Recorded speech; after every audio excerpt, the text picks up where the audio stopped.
سیدنا علی بن ابی طالب رضی اللہ تعالیٰ عنہ علیہ السلام کی بڑی بہن تھی سیدہ ام ہانی سلام اللہ علیہا، جو نبی علیہ السلام کی کزن لگتی ہیں، مولا علی کی بڑی بہن ہے اور ایجڈ خاتون تھی، نبی علیہ السلام کی بہن ہی لگتی تھی، تو آپ ان کے پاس چلے جایا کرتے تھے۔ تو یہ حدیث سنن نسائی الکبریٰ کے اندر موجود ہے، ہم نے بلو کارڈ کے اندر اس حدیث کا ریفرنس بھی دیا ہوا ہے۔ ترمذی میں بھی روایت موجود ہے، لیکن ترمذی والی روایت جو ہے نا کمزور ہے، صحیح سند اس کی سنن نسائی الکبریٰ کے اندر ہے، ہمارے بلو کارڈ میں 19 نمبر کے اوپر یہ وظیفہ ہے، انٹرنیشنل نمبر کے مطابق 10680 10680 نمبر حدیث ہے۔ سیدہ ام ہانی کہتی ہیں یا رسول اللہ میں بوڑھی ہو گئی ہوں، لمبے وظیفے مجھ سے کوئی نہیں ہوتے، مجھے کوئی ایک وظیفہ ایسا بتا دیں جو میں کر لوں میرے لیے کفایت کرے۔ سر جو وظیفہ پھر لیا ہے نا مولا علی کی بہن نے، وہ ایسا وظیفہ ہے کہ مجھے ابھی تک اتنا تگڑا اور کوئی وظیفہ نہیں احادیث میں نظر آیا جس کی اتنی فضیلت ہو۔ آپ علیہ السلام نے فرمایا 100 دفعہ روزانہ سبحان اللہ پڑھ لیا کرو، تمہیں 100 غلام آزاد کرنے کا ثواب ملے گا۔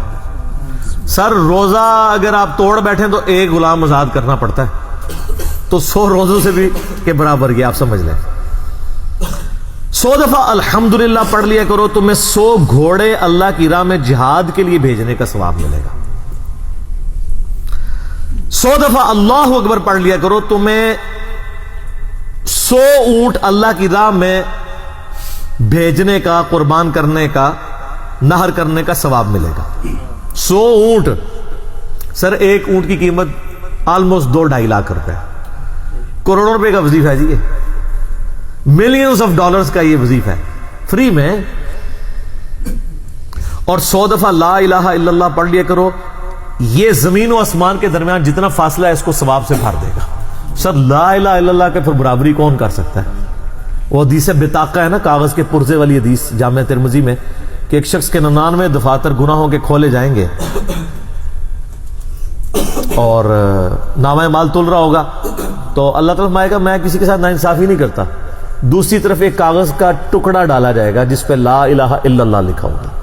وہ شخص کہے گا یہ ایک ٹکڑا کیا کر سکتا ہے، بس وہ رکھنے کی دیر ہوگی وہ پڑھنا بھاری ہو جائے گا، اللہ کے نام سے تو وزنی کوئی چیز نہیں ہو سکتی، اسے کہتے ہیں کاغذ کے پرزے والی حدیث، اس کے لیے جنت کا حکم ہو جائے گا۔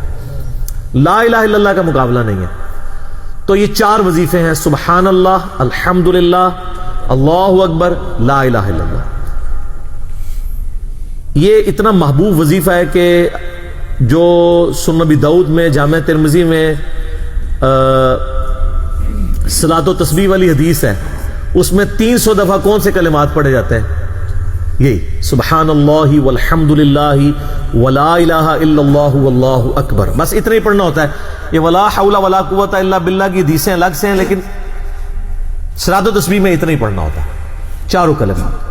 حتیٰ کہ صحیح مسلم میں حدیث ہے، نبی علیہ السلام نے فرمایا یہ 4 کلمات مجھے ہر اس چیز سے بڑھ کر محبوب ہیں جن پہ سورج طلوع ہوتا ہے، یعنی دنیا اور جو کچھ دنیا کے اندر ہے اس سے بڑھ کر مجھے یہ چیز محبوب ہے کہ میں یہ 4 کلمات کہہ لوں، سبحان اللہ والحمد للہ ولا الہ الا اللہ واللہ اکبر۔ اور صحیح مسلم کی ایک اور حدیث ہے کہ نبی علیہ السلام نے فرمایا اللہ تعالیٰ کو اس سے بڑھ کر کوئی اور کلمات محبوب نہیں ہے، اور یہ حصہ بخاری میں بھی ہے اس کا، اور اس میں اللہ تعالیٰ کی طرف سے کوئی پابندی نہیں ہے، تم ان کی ترتیب بھی بدل سکتے ہو، یعنی سبحان اللہ کے بعد آپ اللہ اکبر پڑھ لیں، پھر لا الہ الا اللہ، کوئی فرق نہیں ہے، یہ ایک اوپن چیز ہے۔ آپ یوں بھی کر سکتے ہیں کہ پہلے 100 دفعہ پڑھ لیں سبحان اللہ سبحان اللہ سبحان اللہ، الحمدللہ الحمدللہ الحمدللہ، اللہ اکبر، کیونکہ را کو پھر لام سے ملائیں گے، اللہ اکبر اللہ اکبر اللہ اکبر، لا الہ الا اللہ لا الہ الا اللہ لا الہ الا اللہ۔ اور یوں بھی پڑھ سکتے ہیں، وہ زیادہ بہتر ہے، سبحان اللہ والحمد للہ ولا الہ الا اللہ واللہ اکبر، کیونکہ اکبر پہ وقف کریں گے، ورنہ یہ سبحان اللہ تو الحمدللہ ہی پڑھ نہیں سکتے آپ، کیونکہ الحمدللہ الحمدللہ بنے گا کانٹینیوس، جیسے اللہ اکبر اللہ اکبر اللہ اکبر بنتا ہے، تو وقف کرنا پڑے گا سوائے سبحان اللہ کے۔ سبحان اللہ یہ تو پڑھ سکتے ہیں، لیکن الحمدللہ کو الحمدللہ الحمدللہ وقف کرنا پڑے گا. اللہ اکبر اگر ملائیں گے تو اللہ اکبر اللہ اکبر، را کو لام سے، تو اس کی بجائے اتنی مشکل میں نہ پڑھیں. سبحان اللہ والحمد للہ ولا الہ الا اللہ واللہ اکبر، ایک تسبیح پڑھ لے، چاروں وظیفے 100 دفعہ ہو جائیں گے، کیونکہ نبی علیہ السلام نے اجازت دے دی ہے نا، آگے پیچھے دائیں بائیں کچھ بھی کر سکتے ہو. اور یہ ترتیب تو صلاۃ و تسبیح میں موجود ہے. نبی علیہ السلام نے کلمات پڑھے بھی ہیں. آپ کو پتہ ہے تبلیغی جماعت والے 3 وظیفے بتاتے ہیں، ویسے بڑی سمجھداری سے ہی کسی نے وہ ڈیوائس کیے ہیں. 100 دفعہ وہ یہ بتاتے ہیں سبحان اللہ والحمد للہ ولا الہ الا اللہ واللہ اکبر، وہ ساتھ وہ بھی بتاتے ہیں ولا حول ولا قوت الا باللہ، وہ بھی پڑھ سکتے ہیں. وہ بھی صحیح بخاری میں رات کو اٹھتے وقت کی دعا ہے. العلی العظیم تک بھی پڑھ سکتے ہیں، وہ ابن ماجہ میں موجود ہے. میرا ایک یوٹیوب پہ کلپ ہے 6 کلموں کا ثبوت، تو میں نے بتایا 4 کلمے ثابت ہیں، 2 مولویوں کے لکھے ہوئے ہیں، آخری والے جو ہیں. تو بلکہ وہ میرا بیٹا تو وہ اس کے وہ کورس میں آیا تو اس نے وہ 2 یاد ہی نہیں کیے، تو اس کو ماں کہہ رہی یاد کرو، کہتی وہ کہتا ثابت ہی نہیں ہے تو کیوں ساتھ یاد کرو.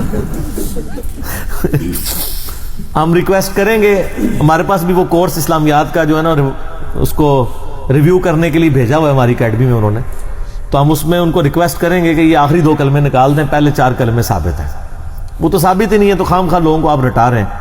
الٹا جن لوگوں کی شادی ہونے والی ہوتی ہے وہ بیچارے ٹینشن میں پڑے ہوتے ہیں 6 کلمے یاد کرنے کا، حالانکہ کلمے کے ساتھ تو کوئی تعلق ہی نہیں اس کے. تو یہ جو صلاۃ و تسبیح کے اندر بھی پڑھا جاتا ہے، لیکن اس میں لا حول ولا قوت الا باللہ نہیں. وہ تو اللہ سے بخاری مسلم میں حدیث ہے کہ جنت کے خزانوں میں سے ایک خزانہ ہے لا حول ولا قوت الا باللہ. تو آپ پڑھنا چاہتے ہیں ضرور پڑھیں. اس میں وظیفے کے طور پہ آپ پوری تسبیح اس کی پڑھ لیں بے شک. تو تبلیغ جماعت والے یہ بتاتے ہیں 100 دفعہ درود شریف بتاتے ہیں اور 100 دفعہ استغفار بتاتے ہیں. تو بہت انٹلیکچوئل چیز ہے.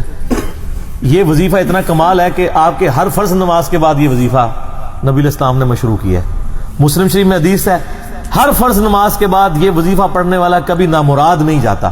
33 دفعہ سبحان اللہ، 33 دفعہ الحمدللہ اور 34 دفعہ اللہ اکبر. اور ایک حدیث میں ہے مسلم شریف کی کہ جو پڑھے 33 دفعہ سبحان اللہ، 33 دفعہ الحمدللہ، 33 دفعہ اللہ اکبر اور 100 کا عدد پورا کرنے کے لیے پڑھ لے لا الہ الا اللہ وحدہ لا شریک لہ لہ الملک ولہ الحمد وہو علی کل شیء قدیر. 100 کا عدد اس سے بھی پورا کر سکتے ہیں اور 100 کا عدد اللہ اکبر کہہ کے بھی پورا کر سکتے ہیں. تو اس کے سارے گناہ معاف کر دیے جائیں گے اگرچہ سمندر کی جھاگ کے برابر ہی کیوں نہ ہو. لیکن وہ صغیرہ گناہ، کبیرہ گناہ صرف توبہ سے معاف ہوتے ہیں. وہ صحیح مسلم میں حدیث ہے کہ اگر بڑے گناہوں سے بچا جائے تو ایک جمعے سے دوسرا جمعہ، ایک رمضان سے دوسرا رمضان اور ایک نماز سے دوسری نماز درمیان کے گناہوں کا کفارہ بن جائے گی. لیکن جو نماز ہی نہیں پڑھتا تو جمعہ پڑھتا رہے تو وہ تو بڑے گناہوں سے نہیں بچا ہوا نا. مسلم شریف میں حدیث ہے بندے کے کفر اور اسلام کے درمیان فرق نماز ہے. یہ نہ ہو کہ ایک رمضان پڑھ لے اگر رمضان کے بیچ چلے سارے، نہیں نا، اس طرح نہیں ہوگا. تو یہ وظیفہ اتنا کمال ہے، بخاری مسلم دونوں میں حدیث ہے. کچھ غریب صحابہ حضور کے پاس ہے، یا رسول اللہ ہر مقابلے میں ہم برابری کر لیتے ہیں امیر اصحاب کی. وہ روزے رکھتے ہیں ہم بھی روزے رکھ لیتے ہیں، وہ نمازیں پڑھتے ہیں ہم بھی نمازیں پڑھ لیتے ہیں، وہ جہاد کرتے ہیں ہم بھی جہاد کر لیتے ہیں. ایک معاملے میں آ کے ہم مارے جاتے ہیں. قرآن میں بار بار ہے اللہ کی راہ میں خرچ کرو، ہم تو خود ہی غریب ہیں، تو آپ ہمیں کوئی اس کا حل تجویز کریں. تو آپ فرمایا میں تمہیں ایک ایسی چیز بتاتا ہوں کہ تم ان کی برابری کر لو گے. تم ہر فرض نماز کے بعد 33 دفعہ سبحان اللہ، 33 دفعہ الحمدللہ، 34 دفعہ اللہ اکبر پڑھ لیا کرو. یہ بخاری مسلم دونوں میں.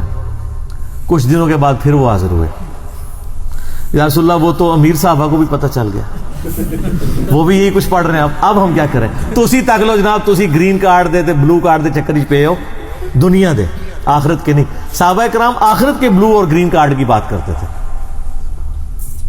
تو نبی علیہ السلام مسکرائے، آپ نے فرمایا ذالک فضل اللہ یؤتی من یشاء، یہ اللہ کا فضل ہے، میں تو اللہ کا فضل نہیں روک سکتا. ٹھیک ہے نا. تو ظاہر ہے گیون سرکمسٹانسز اللہ کے دیے ہوئے ہیں، اس کے اندر آپ بیسٹ پرفارم کرنے کی کوشش کریں. اللہ کے فضل کو تو کوئی روک نہیں لگا سکتا نا. کوئی یہ نہیں کہہ سکتا کہ جی وہ یعنی تیرے ہوتے جنم لیا ہوتا کیوں نہیں ہوا، ہو سکتا ہے ابو جہل ہی ہوتا. تو جس حال میں اللہ نے رکھا ہے اسی کو آپ بہتر سمجھیں. تو اس طرح کی کئی احادیث ہیں جو ان وظیفوں کو سپورٹ. اچھا مسلم شریف میں ایک حدیث میں یہ بھی ہے کہ 10 دفعہ سبحان اللہ، 10 دفعہ الحمدللہ اور 10 دفعہ اللہ اکبر. اگر کسی کے پاس ٹائم تھوڑا ہے نا تو فرض نماز